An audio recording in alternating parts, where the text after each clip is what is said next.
to feature their actual deliverables. So, for the kitchen area, ito na po ang deliverables niya. Granite countertop, modular cabinets included, overhead and below, and there's a grease trap.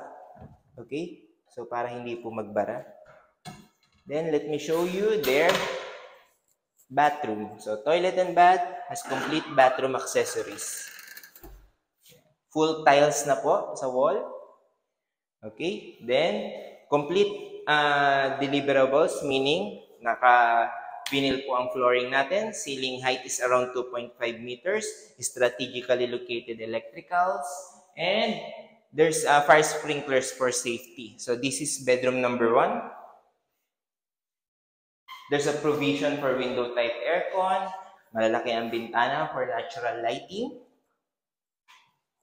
And this is bedroom number 2, which also will be your master's bedroom. So as you can see, napakalalaki ng windows natin. So we don't need to turn on the lights during daytime. Ayan po. So strategically located yung mga electricals niya. Then this is the balcony.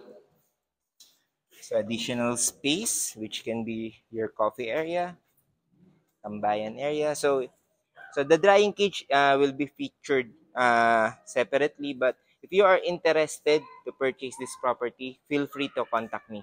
Thank you.